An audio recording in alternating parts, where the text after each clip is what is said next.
There we go. So we're going to be thinking in this section about then why or how do we end up holding privilege in some situations or scenarios, and how in other times do we experience being marginalized and minoritized.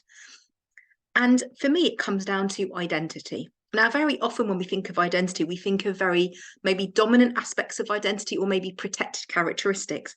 And very often those are ones that form our visible identity. For me, though, I think about these multiple identity characteristics that make up our identity. And given any one of these, based on our lived experience of it, can throw us to the oppressed end of the spectrum or into the privileged end. So this includes protected characteristics, but it also includes how we might grow and develop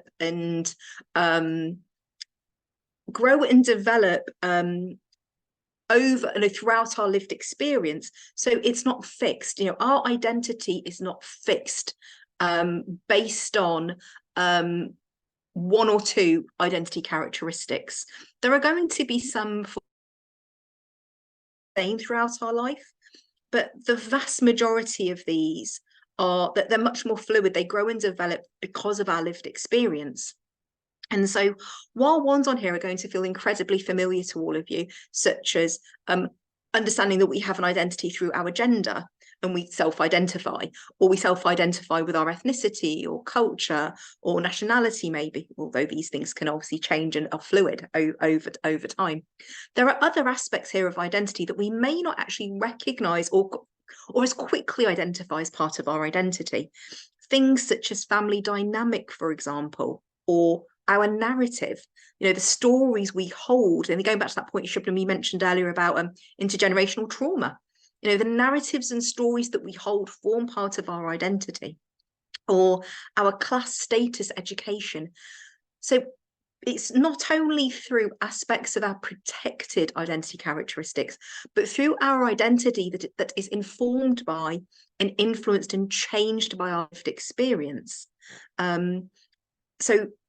And some of these, I'll give an example in a moment, but for some of these, they can either throw us down into the oppressed end of that spectrum, and we are at the oppressed end, because of maybe our status or class or nationality or gender or culture, any one of these, because we belong to a perceived minoritized group, we then are doing that 110-meter hurdles because of that particular identity characteristic. Simultaneously, though, we can also be holding an identity characteristic, one of these, that actually means that I belong to a dominant high social status group. And in some moments in my life, or in particular situations in my life, I might then experience the 100-meter flat. And an example that I know that I hold, so as I was saying earlier, these things are not mutually exclusive. I simultaneously hold minoritized aspects of my identity and privileged aspects of my identity. I'll give two very obvious examples of this for me. In my faith, I'm visibly Muslim. So by wearing hijab, I'm visibly Muslim, which is over time, or through time, through society and structural and systemic inequality and oppression, is deemed to be a minority religion, and so it becomes minoritized. And so visibly, I immediately, on people meeting me, will recognize me as being Muslim. And so what comes with that then is a whole, I don't use the word baggage, because baggage I want to associate that more with privilege, and I'll explain why in a moment. But it comes with then a whole load of associations and assumptions about who I am because of my visible faith, or because of the faith, because I'm visibly of that faith. And so what I get labeled with then are particular characteristics because of that faith. And that will be the equivalent of that 100-meter hurdles. Those will be the hurdles. It will be seen as because I am Muslim, I am assumed to have less education, or to be less educated. I am perceived to be less experienced in the work that I do, maybe, the hurdle becomes that because I'm not as good as the dominant group because of my faith, or equally my ethnicity, because again, it's visible in my skin color, because of how I get racialized in my identity, because I'm also visibly Muslim, I belong to two very visible minoritized communities. So because of that, I immediately experience barriers, things such as not as good as. And so I have to work kind of 10, 20, 30 times harder to prove that I am just as good as. So for me, those are very obvious hurdles that I have to navigate in my everyday because of some visible aspects of my identity. And interestingly, I will hold those minoritized experiences, those lived experiences, and with all the I say these word baggage, with all of the stereotypes, with all of the projections, with all of the I almost picture it like I get all of a sudden, because I'm visibly Muslim or because I'm racialized as brown, I immediately get other people coming along and metaphorically sticking post-it notes on me going, right, well, therefore, Myra, this means that you're this, this, and this. And I'll get labeled and categorized because of it. However, interestingly, on the flip side, simultaneously, I also know that I hold privileged aspects of my identity, which will sometimes counteract the hurdles that I experience. So as a practitioner, as a counsellor, as a trainer, as a supervisor, I might be perceived as being not as good as a dominant racialized community, or I might be perceived as not as good as non-hijab wearing, non-Muslim counsellors. But on the flip side, though, because I hold privilege in my status, maybe, or certainly in a combination of status, education, and accent, they will, a bit like a seesaw, what that can do is, because they can open up doors for me, it then means that whilst I still hold a minoritized experience because of some aspects of my identity, I will also be offered opportunities because of other aspects of my identity. So that for me is all of us will have this, we'll have a lived experience of holding both. We will have experiences because of minoritized aspects of our identity. We will also recognize there are times in our lives where we're doing the 100 flat, where we recognize there are no hurdles because of aspects of our identity. And I know I absolutely have privilege in the fact that I am of fairer skin tone as a brown person, and because of my accent. I have been told numerous times that I'm very eloquent, ... fill in the blanks that follow that because I speak well, because I have an accent, I have an English accent. I don't come with a stereotypical ethnically minoritized nationality accent, because I don't have an Asian accent. And because of that, I am then perceived to have then greater credibility. I'm perhaps perceived to have more professionalism. And I know that I get offered opportunities to speak more publicly because of it. So you can start to see how I have privilege, but it's because it counteracts the stereotypes that come with my minoritized aspects of my identity. So I know that my accent means that in the moment somebody wants me to speak or talk, I can experience that as the 100-meter flat. That people go, yeah, Myra, we'll give Myra a microphone, we'll get Myra to speak at this event, or speak on this topic. Because what comes with my accent are, again, a whole load of post-it notes, but they are more favourable. They're post-it notes of credibility, education, status, experience. I know that if I did not have the English accent that I had, and I had an accent that represented a minoritized community, such as a minoritized ethnic community, or English wasn't my second language, that I would not be offered those platforms. So you can start to see how subtle it is in terms of where we experience privilege or where we experience minoritization or oppression. So that's got that. I know, and I share that in whenever I teach this, because for me, that's a very kind of it's a very immediate lived experience. And I know then that that's a privilege that I hold in this space here, in this training. I know that by me, in my educational status as a experienced practitioner, I have credibility attached then to my training. I have credibility attached to what I say.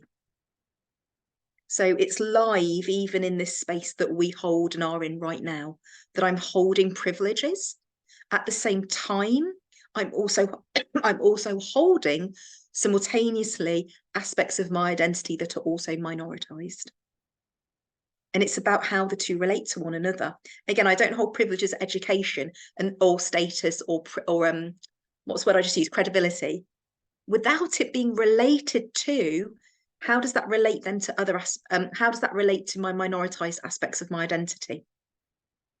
So if I was white presenting, if I was non-hijab wearing, if I was essentially a white woman with the accent I had, my accent wouldn't necessarily hold any greater weight for me, because the accent is not is automatically assumed by that identity.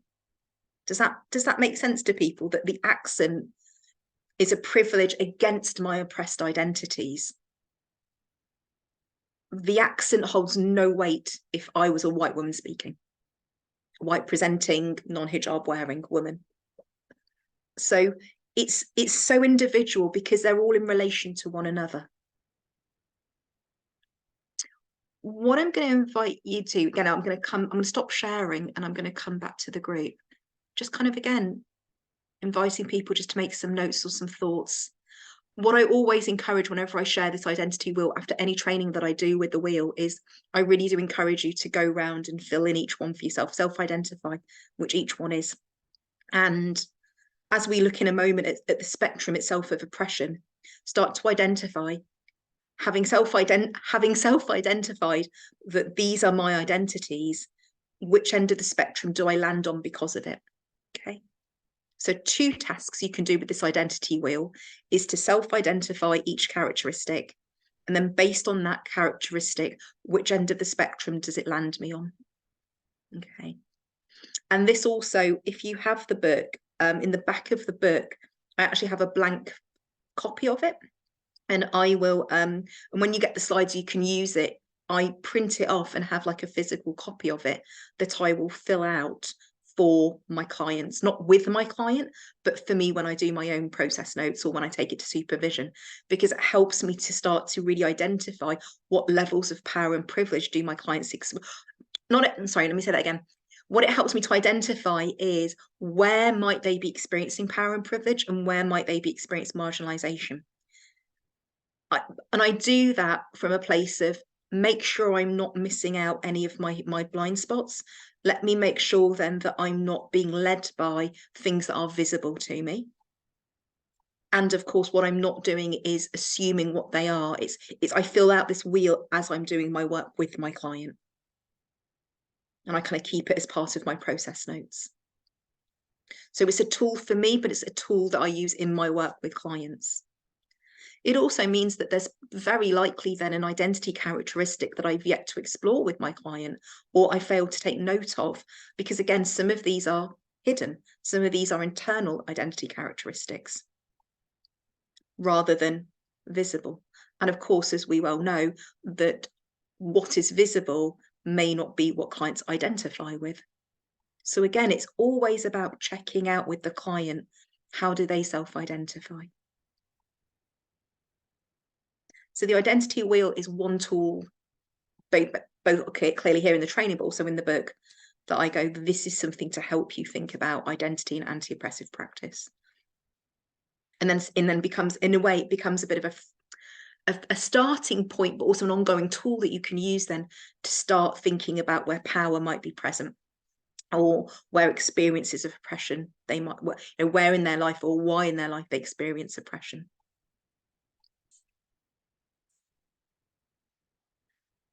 Any thoughts or reflections on identity or the identity wheel at this stage?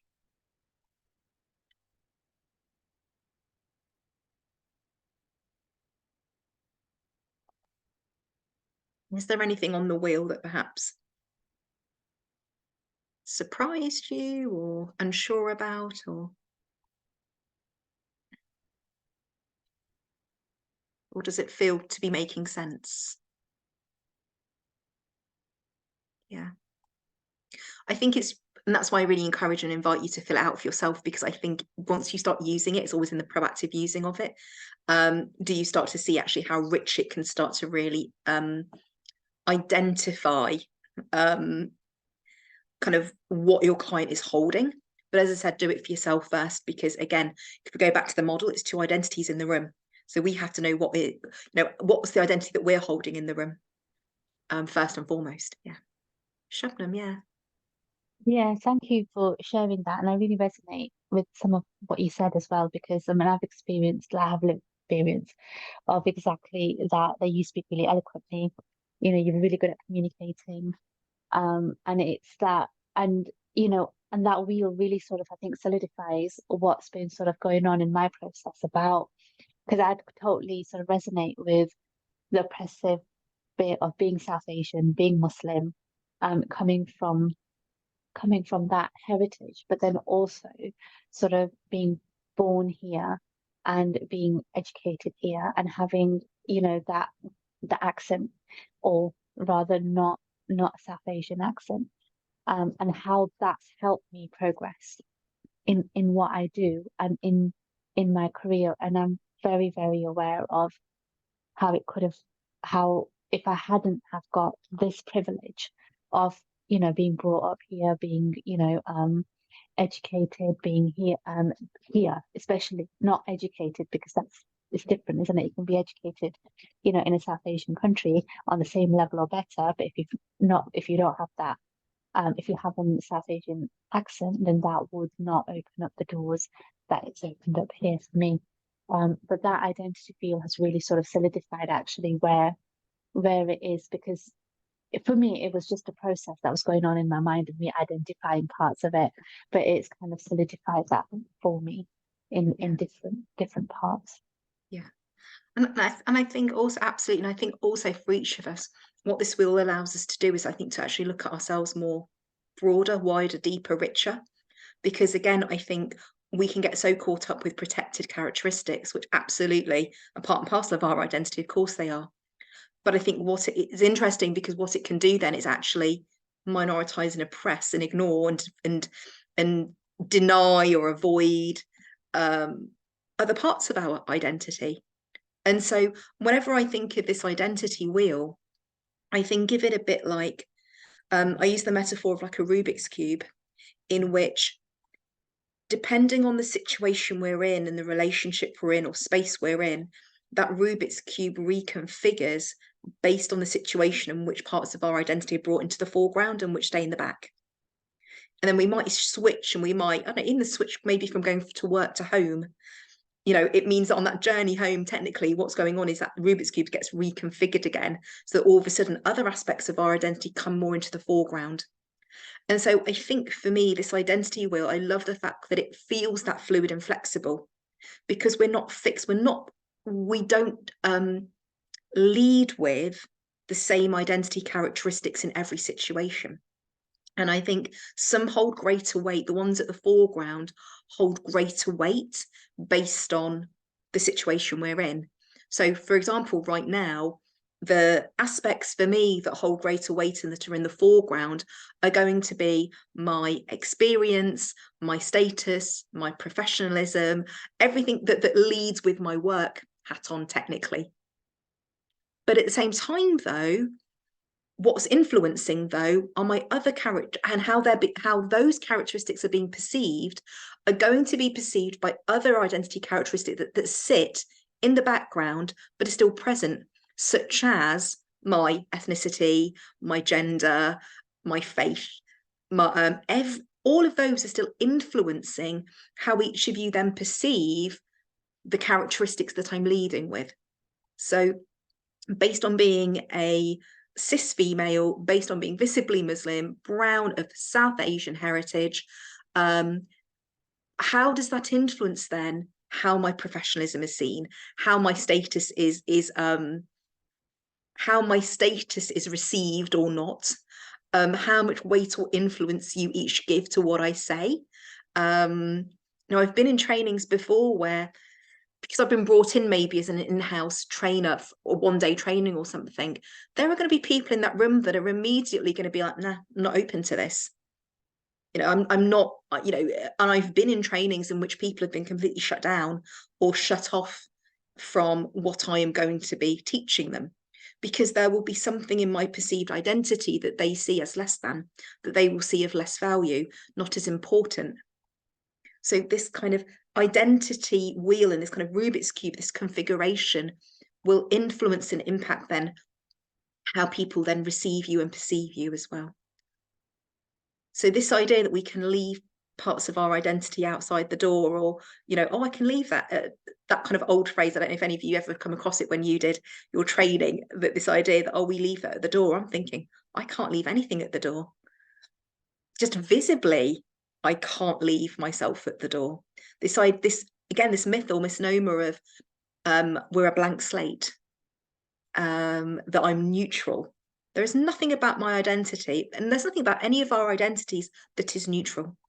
Because the moment we say it's neutral or blank slate, we are putting ourselves in the position of being centered and neutral and normative. And the moment we do that, we place our clients as diverse or different, and we go back to working with diversity. So for me, identity holds a huge part to being able to be anti-oppressive. So as I said, an invitation to fill out the identity wheel for yourself and for your clients as you work with them. Okay. Based on the reason why I talk about this identity wheel, if I just go back to the slide deck, is because as I've been saying, it's because of our identity then that we end up being at one end of the spectrum of oppression or the other. And therefore, whether we experience having these unearned privileges, or we run these, or we're running the hurdles and we experience then marginalization. So, there we go. So how this happens is that identity wheel that we all hold internally with us, and some of our identity is then visibly seen on the outside of us.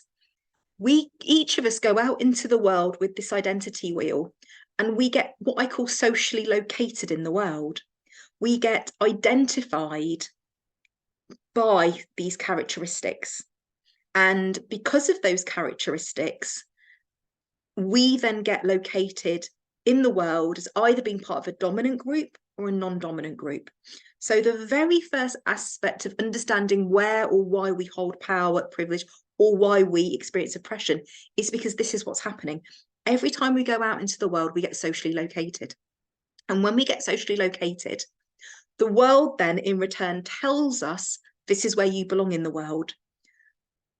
And we can think of examples in a moment, but it will tell us, oh, because of this, you're doing the 100-meter flat, you will have all of these privileges. Or you will, in some situations, you will be seen as the minority group. So you will be minoritized and oppressed. You will be running the hurdles. So it's a constant feedback loop. We go out into the world with our identity, and the world, by socially locating us on these spectrums of oppression, they are directly and indirectly telling us what value we hold in the world. Are we seen as dominant or non-dominant? Are we high status or low status? And so, as I said, when we go out into the world, this is where we land on these spectrums or systems of oppression. And this is the spectrum that I'm talking about, that either at one end, we end up at the powerful end, where we have these privileges, where we are, because of our dominance and because of our power, we can then self-identify as being normative. I think, Nyla, this is what you were talking about earlier, that the moment we belong to a dominant group, the dominant group places themselves in that neutral space. They neutralize themselves because they go, we don't want to be seen as being dominant or powerful. The irony is that because of the power, we can say we're normative. Or we get located at the other end of the spectrum, which is this powerless end of the spectrum. And that's where this is the 110-meter hurdles. This is where we don't get the flat race. We get the barriers and the hurdles. There is a lack of opportunity, lack of abundance and lack of resources and support. So it's the same starting point, but between the start line and the finish line, there are all of these barriers that we have to overcome. You know, we experience, if you are part of a minoritized identity, you are being othered. So that's where all these negative post-it notes get attached to you. You're perceived as less than. And it comes then with the moment you are perceived to have a minoritized identity, you are then attributed lots of not as good as characteristics, such as not as good in terms of you're not as educated, you're not as articulate, you're not as knowledgeable, you're not as experienced. And so you can start to see, and I'm sure some of you are starting to maybe identify for yourself where you perhaps have then experienced that. Where have you had to then in a way overcompensate? Where have you had to work harder? Where have you had to go, well, gosh, I've had to do X amount more work or more training or more qualifications or more letters after my name just to get the same opportunity as somebody that comes from a dominant identity. So we can start to see where we might in our lived experiences get located at one end of the spectrum or the other. And as I said, this is not mutually exclusive. It's not binary. It's not one or the other. It's in moments based on that kind of Rubik's Cube of our identity. We can immediately get located at the powerful end of the spectrum in that experience or in that situation. And the next minute we can get flung back into powerless end of the spectrum. It's a bit like I can be training, I can be delivering training, I can be doing a keynote speak at a conference, 500 people audience. The moment I step off that stage, the moment I leave that conference, my education, my work status, my professional status is not what's leading me in being socially located. It becomes all of a sudden my minoritized identity. And I don't know, the car journey or the train journey home, let's say afterwards, I'm being treated very differently to how I was an hour ago at the conference. Yeah. So it's not about holding them only being one or the other. It's about situational. And I'm sure many of you will be able to identify, gosh, just in the change of situation, I'm all of a sudden being treated differently. On a train journey, nobody can visibly see my status or where I hold privilege, essentially. So I'm not treated with, I'm not treated with all of these benefits or advantages. Instead, I'm being treated as a visibly Muslim woman in the world, and all of the labels that come with that, all the post-it notes that come with that. Yeah. So this is why, what I'm really kind of explaining is why we end up having privilege or experiencing oppression. We get socially located in the world. And because it's not binary, this is where we then talk about, I'm sure many of you will have heard of the word intersectionality. Because it's not binary, we can be located at either end of the spectrum based on different aspects of our identity. So we hold all of these simultaneously. And again, an invitation is that, as I said, when you fill out your identity wheel for yourself, you can then, for each of your identity characteristics, place them on its own spectrum of oppression. So as an example on here, for your age, for your gender, for your racialized identity, ethnicity or ability, for every single one of those identity characteristics, you might say, gosh, for this identity characteristic, I'm at the powerless end, but simultaneously for another identity characteristic, I'm at the powerful, I hold privilege because of it.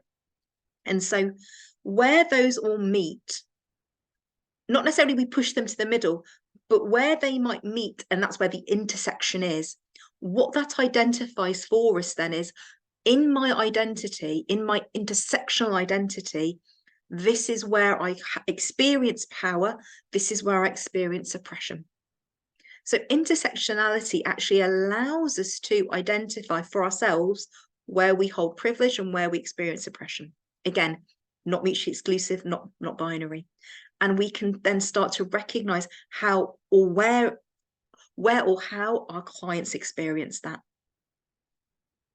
So whilst they might hold privilege in some areas, where they experience oppression might be where their distress comes from. So again, it's not about, again, that mutual exclusivity of, oh, well, I'm the boss or CEO of a company, but then I'm feeling this distress in this area of my life. And it's not that being the boss or CEO does not take away an experience of oppression because of some other aspect of your identity. But if somebody only ever leads with that aspect of their identity, it might be quite difficult for them to be able to even identify or articulate for themselves that they're experiencing oppression because of another part of their identity that they perhaps don't as closely identify with. So this is why that identity wheel is really helpful for clients as well, to go, actually, I've not really thought about that part of my identity.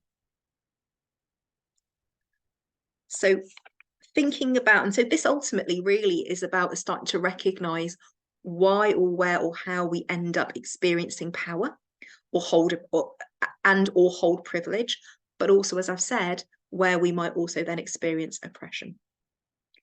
And because it's based on our identity characteristics, because where we hold power and privilege or where we experience oppression is because of our identity, we can then start to recognize for ourselves which of my identities which identities form dominant groups and which identities form low dominant or low social status groups.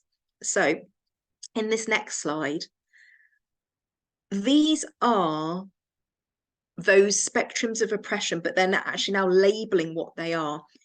There are, based on, for example, if we look at racialized identity, if we look at age, if we look at gender, we can start to see which categories within those identity characteristics land you at the powerful end and which ones land you at the oppressed end.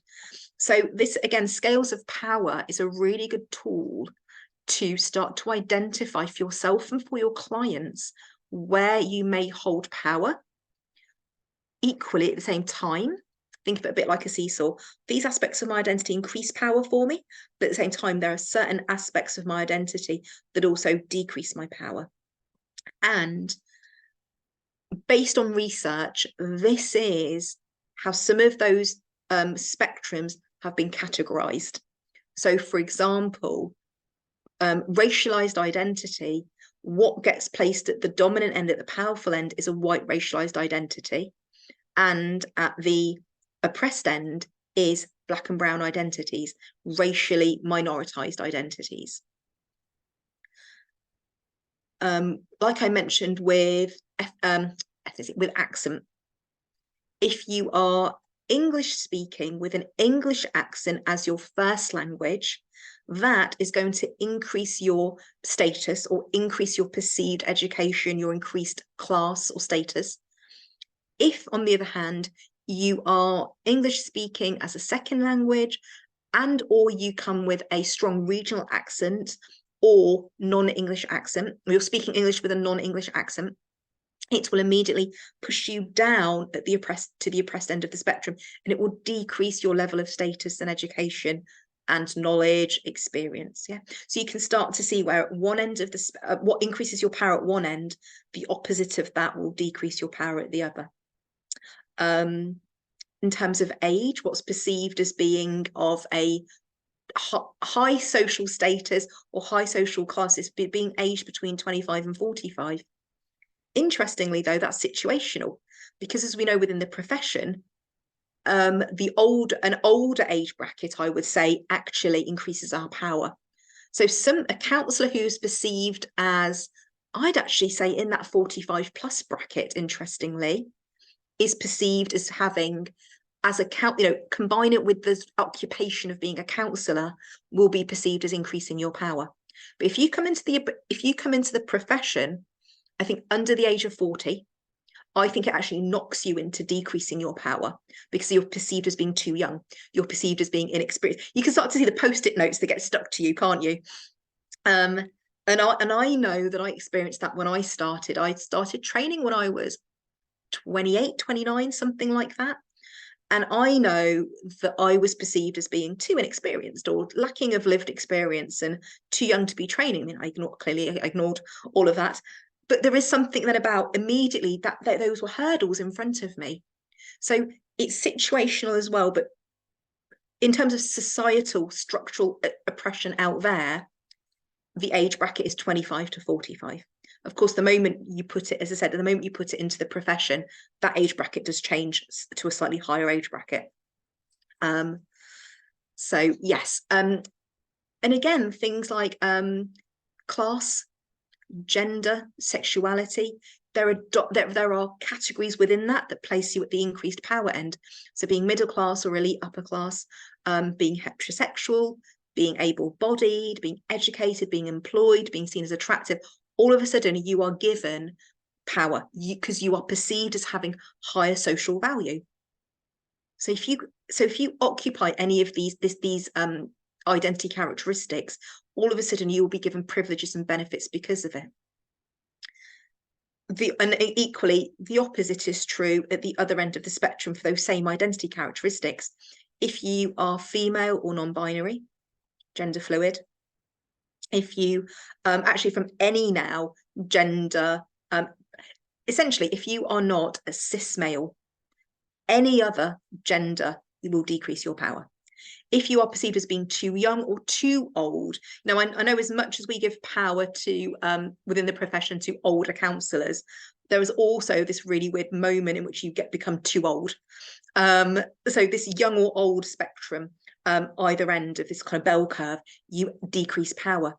Again, if you're from a working class background, if you are LGBTQ+, if you're disabled, uneducated, unemployed, you are all of a sudden given all of these assumed post-it note stereotypes. You are not given the privilege. You are perceived as less than. So you can start to see how in the one moment I might be flung into a level of power because right now I'm the trainer. I come with a status. I come with credibility and a professionalism.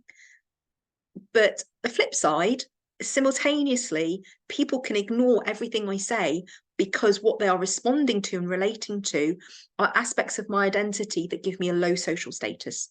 Yeah, like I've mentioned already. So you can start to see how we hold both of these simultaneously.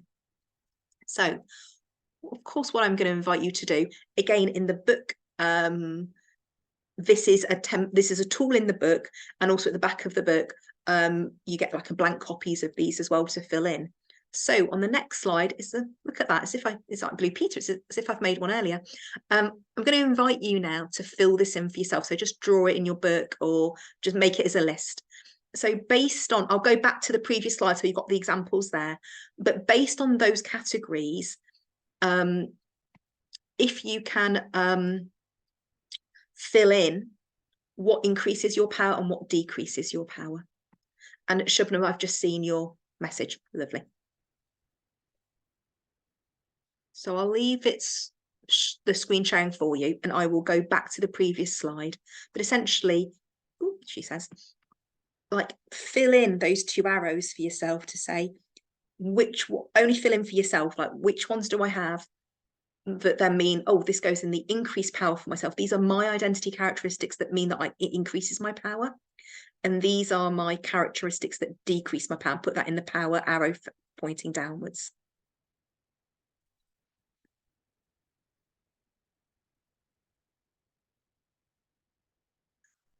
This is for yourself only. I'm not going to ask you to share them, but I will, of course, but I will be inviting people to share their reflections if they want to. But I'm not going to be asking people to share what they've written down for themselves.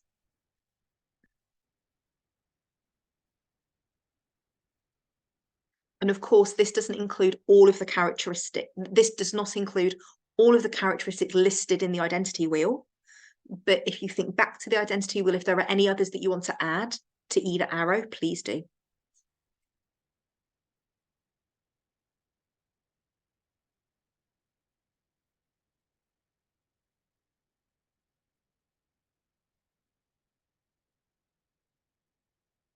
Thinking of things like health, being neurotypical or neurodivergent is not included on these arrows, but they're on the identity wheel. Maybe family dynamics, if you grew up in care, if you were adopted, if you were fostered, things like that. If you didn't come from what's deemed to be a normative family, what's perceived as normative. Nationality, again. So you're starting to think about, within your own identity, which ones do you have? Which ones are you? And so which arrow does it go into?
I'm just thinking about, and these are of course very kind of broad, these are the more common spectrums of oppression, but if I think more subtly, it might even be things like dress style, how you choose to dress, or if you have tattoos or piercings, your appearance, color of your hair, style of your hair, having hair or no hair, we can be, they can. So whilst these are the broader dominant kind of spectrums of oppression, there are small, more subtle ones within that as well. That have a think about your lived experience, where you think actually this is perhaps perceived as, oh, this going back to that thought of, oh, this is what opens the door for me because I look at a certain way or because of certain aspects of who I am. But equally, maybe I'm not seen as good as because of other aspects of my identity.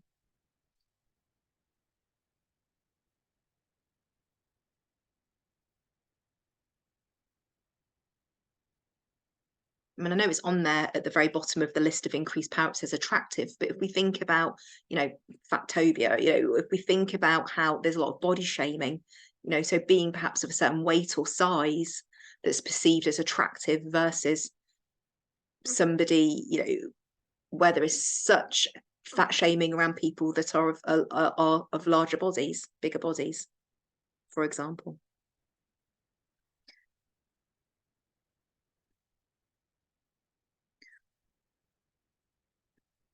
Just going to stop sharing and come back to the group. I just want to kind of check in with everybody. Again, just any thoughts or reflections on thinking then about these kind of scales, what we've got, I call them kind of scales of power, but born out of identity and social location. Any thoughts or reflections on whether that's specifically that exercise or anything we've thought about, I've spoken about? I was just thinking it was interesting the age bracket that came up, because I think that's quite closely related with gender as well, because I think a 30-year-old woman is viewed very differently from a 30-year-old man. So I Mm, think that at 30, a man is thought of as having authority, but a 30-year-old woman is still thought of being quite young. And yeah. then I feel like the bracket for being a powerful woman is smaller. It's from Yes. about 40 to maybe 50. And Yes. then after that, you're put on the shelf and forgotten about. Before that, you're young and inexperienced and Yeah. probably going to go off and have children, so not worth employing and all of that sort of thing. Mm, So I feel like yeah. the bracket is smaller for women. That Yeah. kind of came through. And I guess that Yeah. relates to what you're saying about it being situational. And Yes. so that kind of I thought was Yeah. interesting. Yeah. And that's a great, great thing to notice as well, Deb, because I'm thinking about with that identity wheel, then yeah, then again, they're not mutually exclusive. It's not just because of my age, it's because of age plus gender, plus in our profession, maybe where we're at in our training or experience or the job or role we're doing. So you can start to see where it is like this Rubik's Cube of it's a configuration of how they all meet Yeah, rather than just on its own. So yeah, I think you're quite right that age and gender, yeah, definitely influence whether you're perceived then as being too young, just right, in your prime, and then too old. Yeah. definitely. And I Mm, think it also hit home for me as well, because I work in a women-only organisation. So at work, my gender is less important. mm, When I then go away from work, that's when I would start to notice that it has more of an impact yes. on the way that I'm perceived, or the way that, well, the way that I'm perceived from by Yes. other people. So Yeah. Yeah. Yeah, yeah. Again, I'm thinking about your Rubik's cube then, which is within the organization, gender becomes like a background identity characteristic that because it's shared across everyone in the organization, it kind of almost neutralizes out almost. But then the moment you step out of there into any other situation, and then all of a sudden the gender becomes to the foreground of your Rubik's cube, and yeah, then influences then how people relate to you. Yeah. Mm. definitely. Mm. And I guess how you relate to yourself as well, because I think Yeah. a lot of this is internalized as well. Oh, hugely. Yes. Yeah. And of course, how we have then ultimately is about how we have then internalized all of that. How is that then showing up in our relationships? And if it's showing up in our relationships out there, guess what? It doesn't take a genius then to figure out that it's going to show up in our relationships in here, in our organizations, with our peers, with our clients, with our supervisees. Yeah. Mm. And just to take that example, actually, Deborah, if I've internalized some, take that example of if I've then as a woman internalized that prime is between 40 and 50, let's say, then if I'm teaching, tutoring, or supervising somebody who's either side of that, a woman either side of that age range, how am I then unconsciously or unintentionally then treating them? Because I'm going, mate, you're too young, or equally, oh, you're past it. Yeah. So it's And how your age relates to that person. So when yes. I'm working with younger people, Mhm. how am I treating them compared to how I would treat someone who's my age or older? It's it's inevitably going to be different. Yeah. But that's got a power relationship within it. Yeah, absolutely. Yes. Yeah, yeah. There's a level of, again, this is what we're really getting into today. This is about it's a level of authority, and therefore, then how might we utilize or exert our power over somebody because of that dynamic, that relationship between my age and their age? Does it automatically put me in a position of power, in a position of authority? And if it does, oh, am I then unconsciously or unintentionally exerting power over them because of it? Yeah. Really good kind of understanding or distinction of that. Yeah. Anybody else want to feedback any reflections or thoughts on that, whether on the spectrums or on the scales of power or their experience of filling it out for themselves?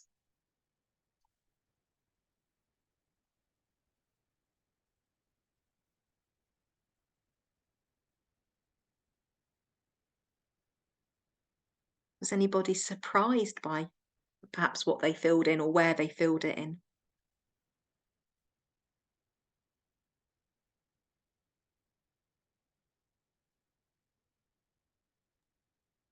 Not meaning to No, sort of no, please. monopolize, but I guess I was aware of perhaps where I sit on that sort of spectrum, but having it laid out in front of me, because really for me the only thing that pulls my power down is my gender.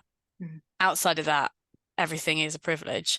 And having that written down or shown is, I think I was aware of that, but because you'd have to be pretty blinkered not to be, but having it all written down and seeing that kind of duality between the what brings me up, what pulls me down was, I suppose, quite confronting. Yeah. There is something about holding it versus seeing it on paper.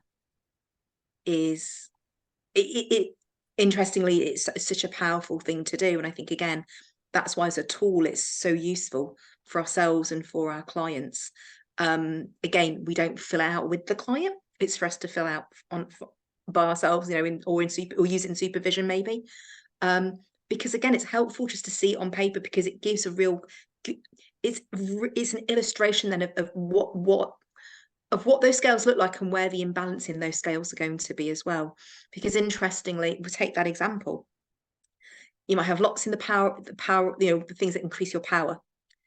And so it looks as if it's really skewed in that direction. But interestingly, the one that you have in your decreased power is a visible characteristic.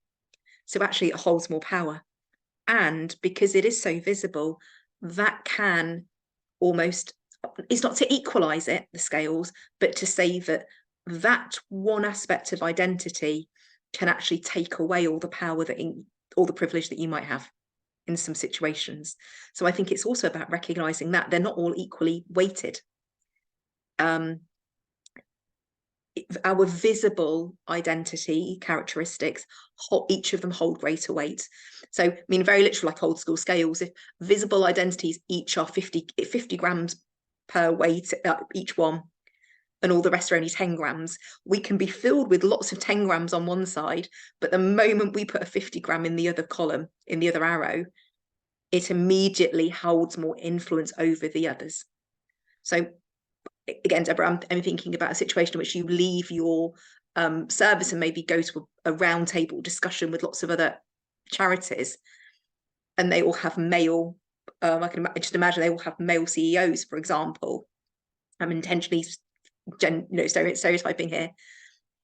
All of your privilege that you might hold in all your other areas might have got you around that table, but then all of a sudden you're the only female around the group, and that's it, all of your power's gone. So it's not just about which the scales in terms of how many, it's the actual level of influence they hold as well. No, I'm going to say this very flippantly, but no accent of yours is going to override the fact that you're female in a male dominated space. Like, that's never going to make you all of a sudden have an equal experience. So again, it's nuanced. It is what's in the arrows, but it's also how much influence and weight they each have as well. As I said, the visible ones hold greater weight because they immediately will, again, that's why we immediately get socially located by people that we're in relationship with. So the moment I show up into a space, all of my visible characteristics are what people are relating to first, and then everything else comes second.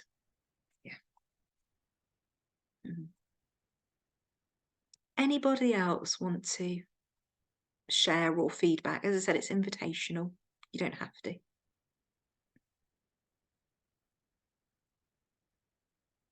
Okay. So what we're going to have a look at before break, we've got, I'm just shy of 15 minutes.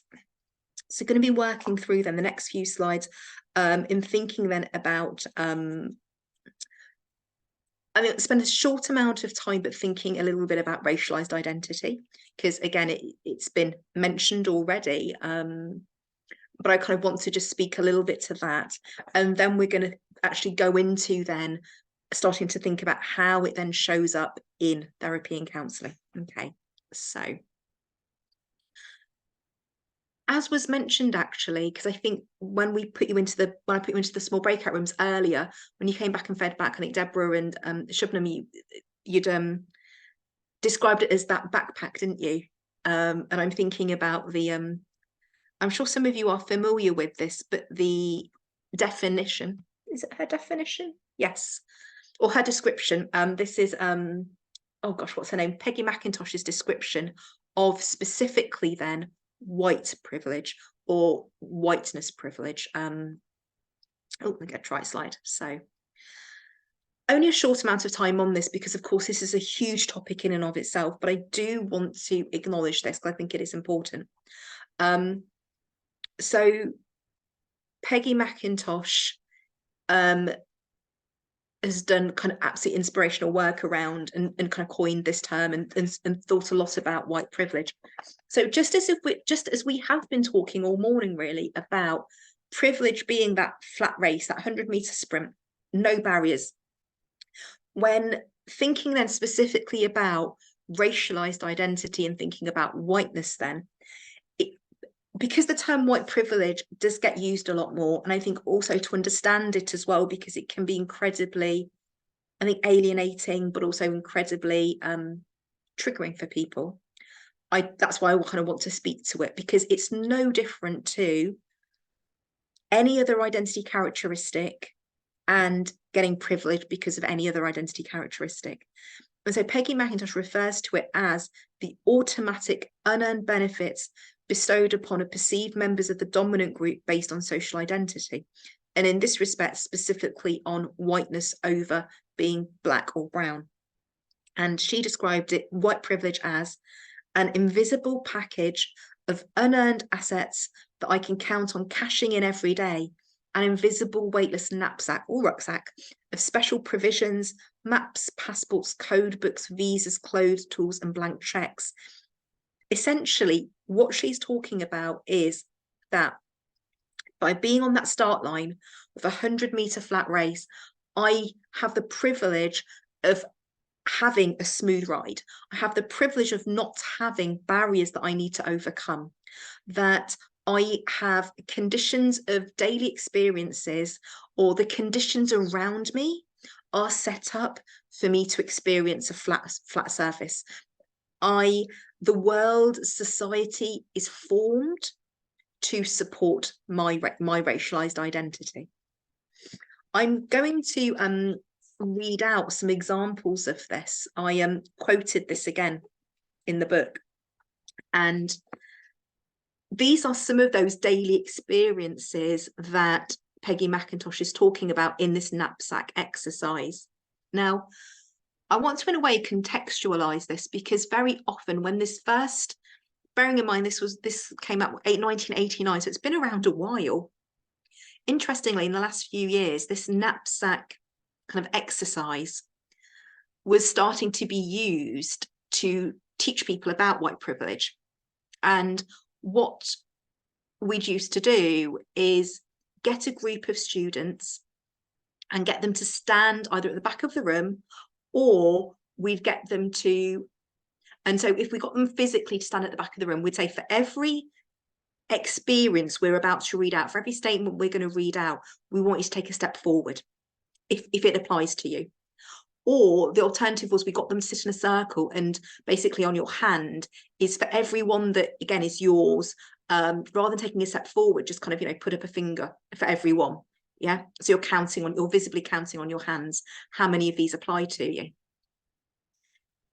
Interestingly, what's been then not revealed, but what we've started to recognize is that the actual exercise itself we no longer do, because ironically it became an experience of the white students in the group learning about their privilege through the lack of privilege that the black and brown students didn't have, as opposed to whiteness and white privilege being learnt from white people, being learnt by white people from white people. So whilst this knapsack exercise and the statements in it, I still refer to, what I no longer do is the actual exercise. But individually, as I read out these statements, you are absolutely welcome to identify or count for yourself. And I'm not going to ask you then to reveal afterwards, but count for yourself if any of these apply to you. There are, so just so you know how many there are, there's 1, 2, 3, 4, 5, 6, 7. There are 8 statements, and I'll read them out. And individually, you can jot down for yourself how many of these apply to you. And I'm not going to ask you to share afterwards. I might invite you to share any reflections on it, but I'm not going to ask you to share the number or which ones applied to you. Okay. So the first statement 1, I am never asked to speak for all the people of my racial group. I'll repeat each one as well. So statement 1, I'm never asked to speak for all the people of my racial group. Statement 2, I can easily buy posters, postcards, picture books, greeting cards, dolls, toys, and children's magazines featuring people of my race. So again, statement 2, I can easily buy posters, postcards, picture books, greeting cards, dolls, toys, and children's magazines featuring people of my race. Statement 3, I can turn on the television or open the front page of the paper and see people of my race widely represented. So statement 3 again, I can turn on the TV or open the front page of the newspaper and see people of my race widely represented. Statement 4, I can criticise our government and talk about how much I fear its policies and behaviour without being seen as a cultural outsider. So statement 4 again, I can criticise our government and talk about how much I fear its policies and behaviour without being seen as a cultural outsider. Statement 5, I can be sure that if I need legal or medical help, my race will not work against me. So statement 5 again, I can be sure that if I need legal or medical help, my race will not work against me. Statement 6, when I am told about our national heritage or civilization, I am shown that people of my colour made it what it is. Statement 6 again, when I am told about our national heritage or civilization, I am shown that people of my colour made it what it is. Statement 7, I can choose blemish cover or bandages in flesh colour and have them more or less match my skin. So statement 7 again, I can choose blemish cover or bandages in flesh colour and have them more or less match my skin. And statement 8, I can be sure that my children will be given curricular materials that testify to the existence of their race. So statement 8 again, I can be sure that my children will be given curricular materials that testify to the existence of their race. Now, of course, that's potentially, that will be hypothetical to those of you that don't have children, but perhaps, but please still think whether that would be true for you or not. So those are just 8 of the statements. So I put 8 in my book, but in Peggy McIntosh's original exercise, I think there's a list of about 20 or 25 statements along similar lines that is about what privileges might there be for you. And these are specifically whiteness or whiteness privileges. As I said, I'm not going to ask people to reveal which ones apply to them or which ones, or how many you got, how many you didn't get. But I do want to invite people just on any reflections on that, just to have a think about what or how that feels for you. How does that leave you? What's the impact of that for you? If that's the first time perhaps you've heard of, whether it's the first time, yeah, if that's perhaps the first time you've heard of the term white privilege, or perhaps that's the first time you've heard what or how white privilege shows up.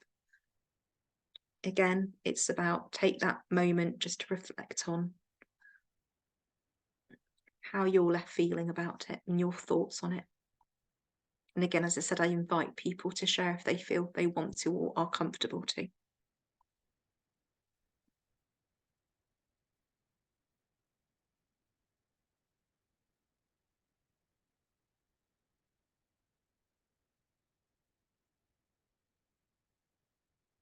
I always think it's really hard hitting. I think there's something in those statements for me whenever I read them out to any class. I think for me, it's that it's the subtleness. I think what we've been speaking about all day, really, it's the nuance, it's the subtleness of privilege. It's not the obvious things. I think it's these subtle things that yes, they're unearned, but also they just get so unnoticed because they become normative for that group. And whichever group that might be, whether it's to do with race or gender, it becomes so inbuilt, like essentially the system is built for that group.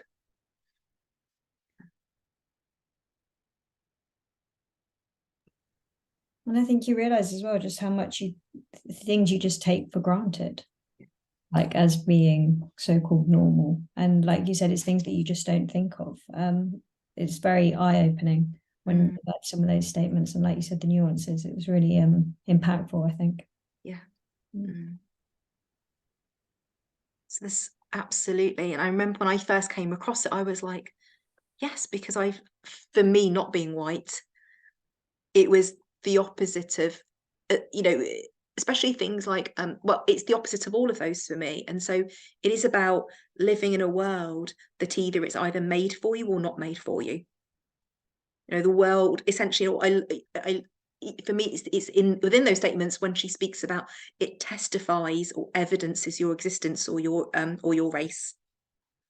And for me, it's that. I think that's at the heart of this. Does the world tell you that you exist because it represents you? Yeah. I think as well, there's part of white privilege is that there's an assumption that if you're not represented in magazines or TV program or however it might come through, you should just kind of, that's okay, you just kind of have to accept it, and you can still engage with those things just because you're not like, this is the assumption that's sort of widely held. But then if there's an example where, for example, like a TV program where all the characters are Black, a lot of white people would think, well, that is just for Black people. That program is not for me, it's for Black people. However, a program that all the characters are white, and if a Black person said, well, I can't watch that because it's not for me, it's only for white people, people would be like, what are you on about? Yeah. Of course you can watch Friends. Just because it's all white people doesn't mean it's not for you. It's like there's an assumption that you should accept anything that's all white because that's like the standard. That's and the then norm. If there's something that's all Black, well, that's not for white people, that's only for Black people. Yeah. Absolutely. It's interesting because I was thinking of Friends in my head as the example. And this is then really, we take it back to where we started, moving from working with diversity to working within. That example you just gave is the example of working with diversity, which is anything that is normative for whiteness or for any normative identity is because that's how what society is based upon. No, society is built for that particular identity group. That somehow, because that's norm, supposedly it's for everybody, or everyone should be able to watch or engage with it. The moment a program then that features minoritized identity of any sort, whether it's race or maybe disability or neurodivergence, that's the working with diversity piece, which is oppressive, which becomes about the difference or diversity then belongs with that group. And so all of a sudden, that then only represents that group, and therefore it's only made for and engages that group. And so this is the difference between moving from working with diversity, which would be Friends is all white and it's for everybody, an all black cast is just for a black audience. That's working with diversity, because diversity gets associated then with the blackness, versus each show can have whoever it wants in it, but nobody is defined as normative. You know, that's working within diversity. Yeah. Yeah. Any other thoughts as we just before we go into lunch? Anybody else want to share or reflect?